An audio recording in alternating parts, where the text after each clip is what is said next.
వివరాల్లోకి వెళ్తే మూడోసారి ప్రధానమంత్రిగా నరేంద్ర మోదీ ఆదివారం సాయంత్రం ప్రమాణ స్వీకారం చేయనున్నారు.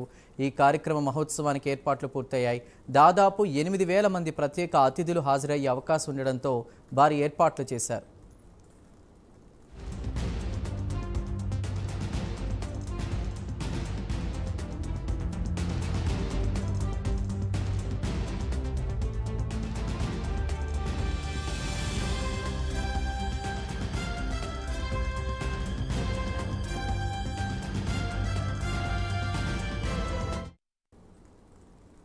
కొత్త ప్రభుత్వాన్ని ఏర్పాటు చేయాలని రాష్ట్రపతి ద్రౌపది ముర్ము శుక్రవారం ఎన్డీఏ కూటమిని ఆహ్వానించారు. దీంతో మోదీ వరుసగా మూడోసారి ప్రధానిగా ఆదివారం సాయంత్రం ప్రమాణ స్వీకారం చేయనున్నారు.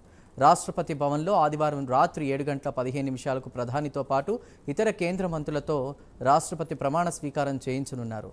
మోదీ ప్రమాణ స్వీకారోత్సవానికి బంగ్లాదేశ్ ప్రధాని షేక్ హసీనా, శ్రీలంక అధ్యక్షుడు రనిల్ విక్రమ్సింఘే, అదేవిధంగా నేపాల్ ప్రధాని పుష్పకమల్ దహల్, భూటాన్ కౌంటర్ షేరింగ్ టోబ్లే, మారిషస్ ప్రధాని ప్రమింద్ జుగ్నాథ్ తదితర విదేశీ నేతలు కూడా హాజరు కానున్నారు. 2024 లోక్సభ ఎన్నికల్లో బీజేపీ సొంత మెజార్టీ సాధించలేకపోయినందున సంకీర్ణ ప్రభుత్వాన్ని ఏర్పాటు చేయనుంది. ఇక 2019లో 352 పార్లమెంటరీ నియోజకవర్గాలను గెలుచుకున్న ఎన్డీఏ ఈసారి 293 సీట్లతో సరిపెట్టుకుంది. దీంతో మ్యాజిక్ ఫిగర్ 272 కంటే ఎక్కువగా సీట్లు ఉండడంతో ప్రభుత్వాన్ని ఏర్పాటు చేసే అదృష్టాన్ని దక్కించుకుంది. 16 లోక్సభ స్థానాలతో చంద్రబాబు నాయుడు, తెలుగుదేశం పార్టీ 12 స్థానాలతో నితీష్ కుమార్, జనతాదళ్ యునైటెడ్ రెండూ కూడా అతిపెద్ద బీజేపీ భాగస్వామ్యులుగా మారాయి.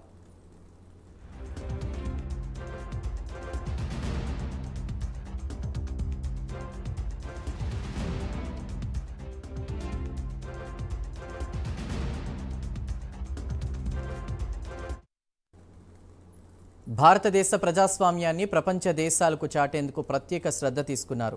విభిన్న తరగతులు, వర్గాలకు చెందిన వారికి సైతం ఆహ్వానించారు. ఇక సెంట్రల్ విస్టా ప్రాజెక్టులో పనిచేసిన శ్రామికులు, పారిశుధ్య కార్మికులు, ట్రాన్స్జెండర్లు ప్రమాణ స్వీకారోత్సవ కార్యక్రమంలో పాల్గొనే అవకాశాన్ని పొందారు. ఆహ్వానం అందుకున్న వారిలో ఒకరిగా దక్షిణ రైల్వేలోని Chennai division senior assistant loco pilot Aishwarya S Menon చోటు సంపాదించుకున్నారు. అలాగే ఆసియా తొలి మహిళా లోకో పైలట్ సురేఖ యాదవ్తో పాటు మరో 10 మంది లోకో పైలట్లు ప్రమాణ స్వీకారానికి హాజరవుతున్నారని అధికారులు తెలిపారు.